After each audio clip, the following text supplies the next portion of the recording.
All right, today we're taking a look at America's big, beautiful Golden Dome project. And I know there's some jokes to be had around the name there, but this is a professional channel.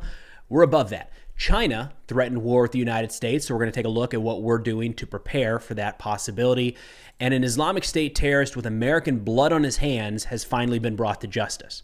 Now, starting with this Golden Dome project, it's worth noting before we watch this trailer by Lockheed Martin, this is a system. It is not an actual weapons platform or anything. It's integrated air defense, a lot of existing systems that we already have today. And to that end, Lockheed Martin just put out kind of their pitch to lead this project going forward. Let's give it a watch. Watchtower, this is Looking Glass. We have a missile launch detection. Confirmed. We have missile warning. Confirmed threat and report confidence. Continuous tracking confirmed. Inbound threat confidence is high. Engagement authorized. Confirm target and initiate interceptor launch. Confirmed. Single missile interceptor away. Green interceptor on track and link established. Interceptor onboard targeting active. Multiple objects detected. Target assignment initiated. Verified. All target objects assigned. Intercept in 3, 2, 1. Watchtower, this is Looking Glass. System has confirmed intercept. We confirm. All target objects eliminated. Moving to status green. All right, so there's your Lockheed Martin commercial. This video not sponsored by Lockheed Martin. So a couple of key takeaways here. First off, my impression from this video is that it's designed to show the American people, like, as you sleep, you know, you're safe at home at night. We are watching over you. We are identifying and shooting down these inbound threats. So that's the imagery that I took away from this. The other big piece here is to just remember this isn't an actual physical system. And I think that there's some confusion here because we hear Golden Dome and we think Israeli Iron Dome. And there were some, unfortunately, comparisons of those two early on when this idea was first pitched by President Trump and his team. The Israeli Iron Dome is a short-range interceptor, relatively inexpensive interceptors for mostly drones and rockets, and it's a great system for them on their northern border and up against Gaza when more rockets were coming from there. This is not that at all. So this is things like the THAAD F-35 Patriot system, Sentinel. Like, this is a wide array of medium and long-range interceptors that would be kind of merged together in a network of air defense. So a couple of ways that they're presenting this here is they say the Golden Dome is a revolutionary concept to further the goals of peace through strength and President Trump's vision for deterring adversaries from attacks on the homeland. This next-generation defense shield will identify incoming projectiles, calculate trajectory, and deploy interceptor missiles to destroy them mid-flight, safeguarding the homeland and projecting American strength. So this new system may include some of these existing air defense assets that we have right now. It may include all of them. It may include something new that's being developed entirely. Think of this, again, as like this integrated network dome over the United States is how this is being pitched. Then a key here that they brought up that I thought was worth mentioning is they said the most efficient path is to bring the best of the defense and commercial industries together as a national team. This is a Manhattan Project scale mission, one that is both urgent and crucial to America's security.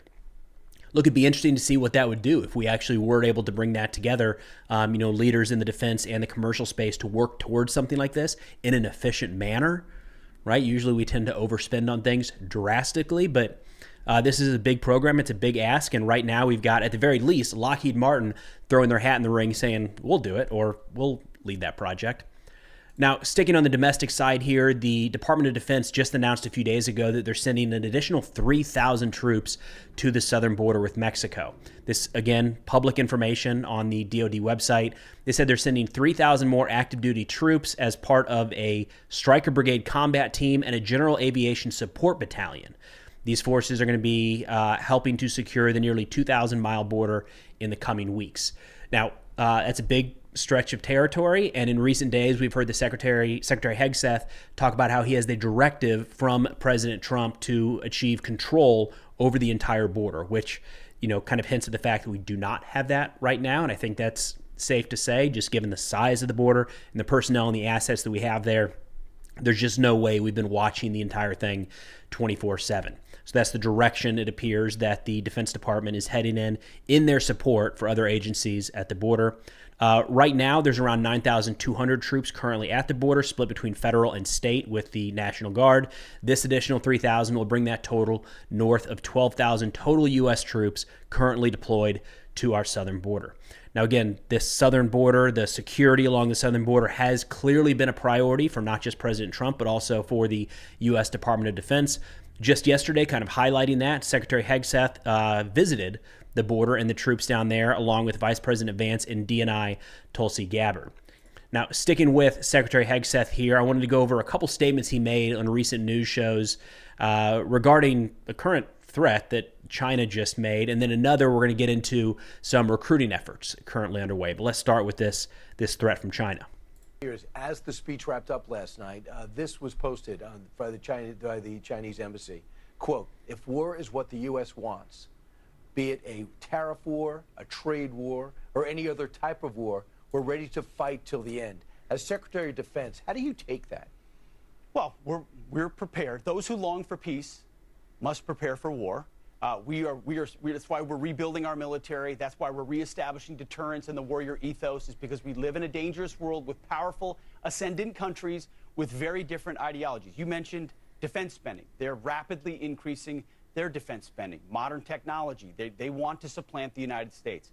If we want to deter war with the Chinese or others, we have to be strong. And that president understands peace comes through strength. He also has a great relationship with that gentleman right there, too, Xi Jinping. So where we can partner, where we can cooperate to recognize that we don't want war with China, we don't seek that war, we will. And the president has sought historic peace and historic opportunities. But my job as the Secretary of Defense is to make sure we're ready.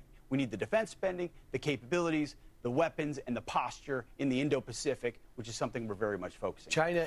All right, so those are the three things I want to focus in on here that the Secretary talked about, defense spending, readiness, posturing in the Indo-Pacific. So first off, I do think it's worth mentioning that it's kind of crazy that we all have access to a platform where countries are making these threats against other countries. Like right here on X, the Chinese embassy in the United States, if war is what the U.S. wants, be it a tariff war, trade war, any other type of war, we're ready to fight to the end. It's kind of wild that in 2025 we're able to see this kind of discourse between nations. But nonetheless, starting with a couple of the comments there from the Secretary, I do want to mention that it looks like exercises in the Indo-Pacific with our allies have continued. Right now, just within the last couple days, we've got this Iron Fist exercise going on between the United States and Japan in the East China Sea. We have heard a lot of talk, not just from this administration, but previous administrations as well, about an overall pivot to the Pacific. I don't think we've really seen that quite yet in actions. We have seen it in words, but not really in actions. To be fair, that is the kind of thing that does take a little bit of time. But from everything I've been able to see, we have been somewhat withdrawing from our allies in Europe and kind of pushing back on those relationships. That hasn't happened in the Pacific, and all of these exercises are going on as planned. Now, a couple other aspects here in terms of getting ready for the possibility of a war with China, whether that actually comes or not, leaning on Secretary Hegseth here, the capabilities is one, and we continue those exercises in the Pacific. Readiness is another, and this is a key point that's gotten a lot of attention recently, U.S. military recruiting. Let's hear what the Secretary has to say. About what's going on wrong with recruitment, and he says there's already a difference in 7 weeks. Well, the brave men and women of America have stepped right up. When they see who their commander-in-chief is, what his focus is, back to basics, warfighting standards, accountability, and readiness, they're ready to raise their right hand and join the U.S. military. And from the Marine Corps to the Army to the Air Force to the Navy, we've seen record numbers across the country of Americans saying, I want to serve under the commander-in-chief, President Trump. So it was a cool moment to hear him announce that there. The military has responded. It's a renaissance in the Pentagon, for sure. Let's find out. All right, so recruiting, we are getting a couple different stories from a couple different directions on recruiting. Personally speaking, I would love to see military recruiting hit their goals all the time. Like, I always want the best people in uniform, that where serving is the right thing for them and it's the right thing for our country. So I do personally like to see that recruiting numbers are up. But there's a little bit of pushback on this right now. And something that I do want to mention is military recruiting is something that is so complex, and we always really want to dial it into like one thing. So right now, understandably so, we are seeing this administration say the reason that recruiting is up in this specific window is because of President Trump. But there's a lot of other factors that come into play there. For one, the economy, right? Historically speaking, when the economy is down and jobs aren't as available, the military becomes more of and it makes sense, right? If you're not getting the jobs you think you might get right out of high school, all of a sudden the military becomes more attractive. So that's one of many, many, many factors involved here. And it's just worth keeping that back in mind. That said, if we end up 6-12 months from now and you're seeing a continued rise in recruiting numbers, then it's much more attributable to some current policies. Now, there has been pushback saying, well, these trends were already underway during the Biden administration, and that is true to a degree. But one of these that I think you can only point to as having a recent effect was just announced in military.com, where they said in December, January, and February, we have added to our delayed entry program at a rate not seen in over 15 years. Another encouraging sign of success is that our DEP is at a 10-year high, with more than 13,800 future airmen and guardians awaiting shipment to basic military training. That's a key component here. So these guys clearly, whether they watched the election and like what they saw or not, starting in that window, the December, January, and February window, the last 3 months, they are signing up at a more rapid clip, which is a good thing overall for the United States. A little throwing a little water on this, however, a report just came out in the Defense Post saying that the U.S. Army has recently been compromising fitness standards to meet recruitment goals. And the watchdog here is actually the Pentagon Inspector General. So this report came out just last week, February 28th. And this is an interesting one because now the dates that they highlight here, they say 14% of 1,100 trainees between February and May 2024 exceeded the Army's body fat standards. So essentially, you have to be within certain body weight or body fat standards to join. If you're outside of that, within a certain degree, you're allowed to go through kind of remedial training over, I think it's a 90-day period of time. The Army helps you lose that weight. And then at the end of that period, if you do meet the standards, you can come right in. It's been a great program that the military has stood up in recent years. But what this report is saying is that people aren't even meeting that requirement and still getting in. They said that in one of these cases, the Inspector General found that some recruits were allowed to enlist with body fat percentages 19% above the standard, meaning some male recruits may have had body fat levels as high as 45%. The problem here, beyond just the having obese soldiers in the ranks, is this will give a number for recruitment. It'll make recruitment look good, but it won't make the overall size of the military change. What I mean is if somebody is 19% over the body fat standard and they get in, you can check that box and say recruiting is up.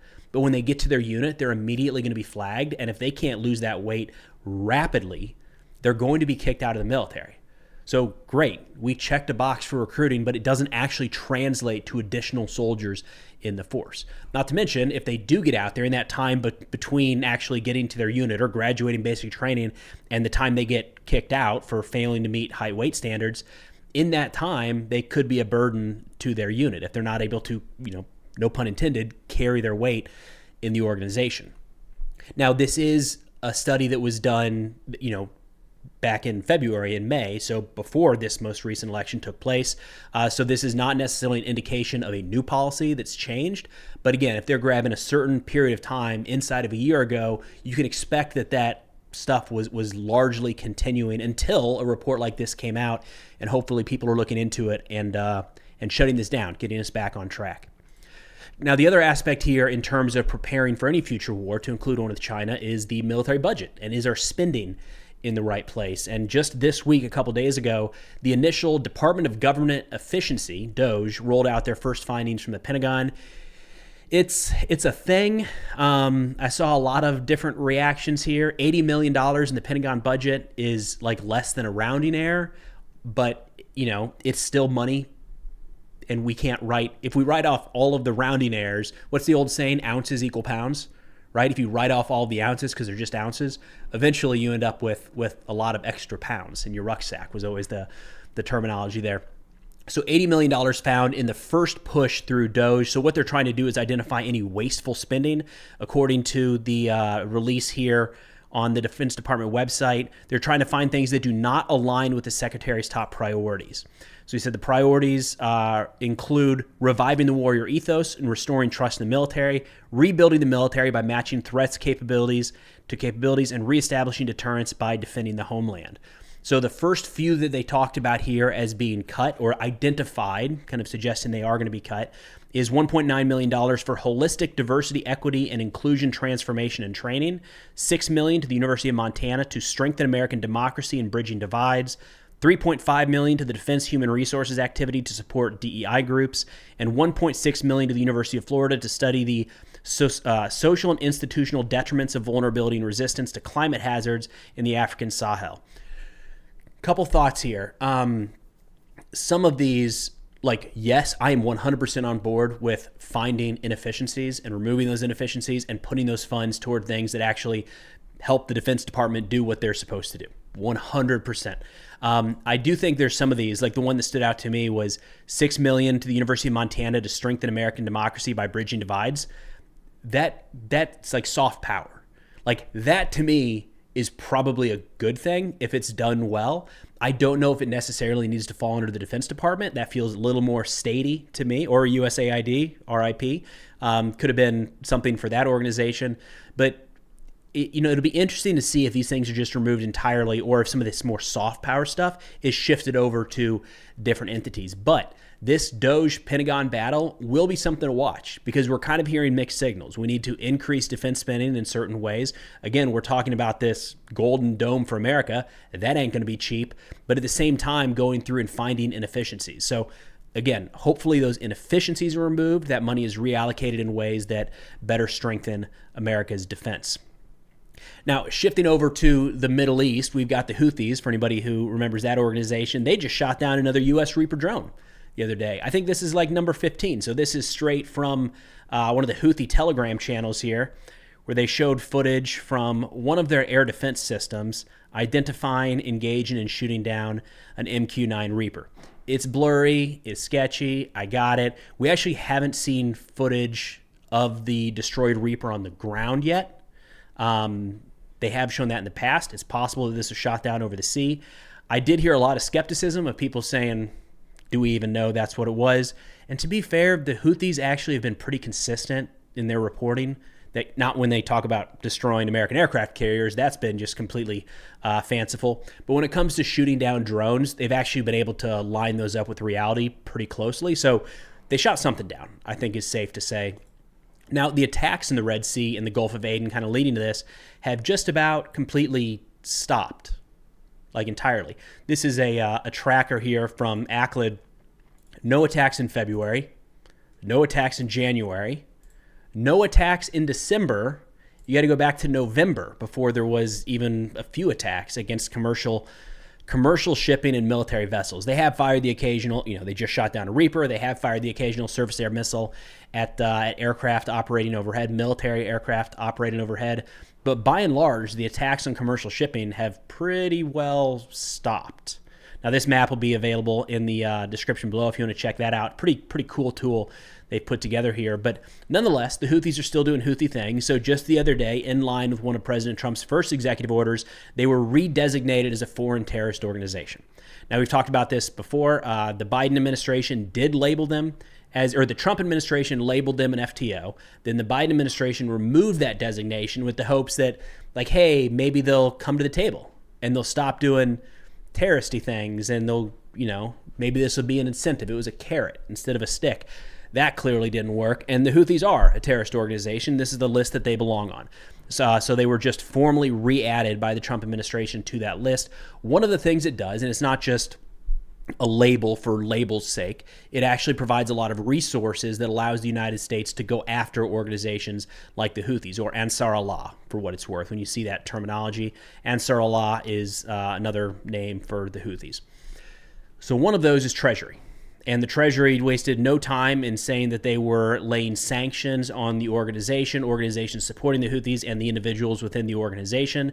And there's something I wanted to call out here specifically.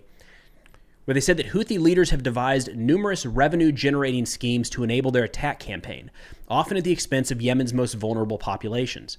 In one such effort, individuals acting on behalf of the Houthis operated a lucrative human smuggling operation, recruiting Yemeni civilians to fight for Russia and Ukraine, often under false and misleading pretenses. There is a relationship between the Houthis and Russia. It's not as close, not by a long shot, as the relationship is between Iran and the Houthis. But Russia has floated the idea at times of maybe helping to arm the Houthis or helping them with targeting.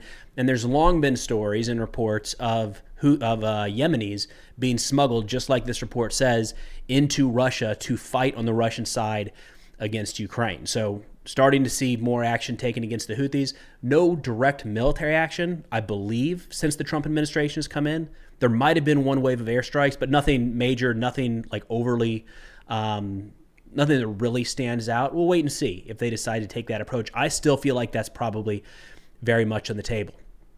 Now, some good news that came out of the President Trump's State of the Union address the other night was that Mohammed Sharifullah has been extradited to the United States, released by Pakistan. He is believed to be involved with, key word, and we'll come back to this in a second, the 2021 Abbey Gate suicide bombing at the Hamid Karzai International Airport. This was the attack that killed 13 American service members and around 170 Afghans during the chaotic withdrawal, some of the last days on the ground there. So this is the guy. He's back in the United States. He's going to be, I think he's like the second foreign terrorist ever that's going to be tried in an American courtroom for killing American soldiers in a war zone, which when you really break that out, it is kind of unique. It's a unique situation, but nonetheless, he's back in the United States. There is a little skepticism as to who exactly this guy is, and I've seen this reported a couple different places. Right now, they're saying that he is a member, or kind of the pushback from some analysts, is that Sharifullah is a member of ISKP, or Islamic State Khorasan Province, the group that claimed responsibility for this attack. However, they're suggesting that he was just an observer. So something I want to parse here real quick. If he's ISKP and now we have him in custody, good. It's one less terrorist. If he was involved in any way, shape, or form with this bombing and we have him in custody, good. That's all a net positive. The only caveat here, and we do this a lot in the United States for what it's worth, we refer to probably a lot more people than we should as the mastermind of certain attacks. We pretty loosely refer to people as leaders inside organizations. Could be a squad leader, like in charge of 6 guys, or it could be the overall leader of a 10,000 person organization. So this isn't really out of character for us here in the United States, but some analysts are starting to say he was just an observer. And they say that he was more of a reconnaissance operative who was on site at the time. But the 2 people that were actually responsible for this bombing, of course, not the actual people who blew themselves up, but the people who put it together were ISKP leaders Abdullah Kabuli and Dr. Hussein. And both of these were neutralized in Taliban operations in 2023. Remember, the Taliban and ISKP are in the middle of an ongoing war. They are actively fighting each other day in and day out. There have been multiple Taliban raids killing ISIS members. So that was confirmed by the White House back in 2023. Again, either way, I think we'll wait and see, right? If this is actually going to some sort of trial, we'll probably get a lot more information about this. But even if he was just on the ground helping to facilitate it, then it's a good thing that Mohammed Sharifullah, we'll get back to his picture right here, is back in custody and will be held accountable for any responsibility that he may have had in that attack at all. But again, as always, every article, every source used in this video will be linked in the description below. That's all I got for now. Thanks for watching, and I'll see y'all next time.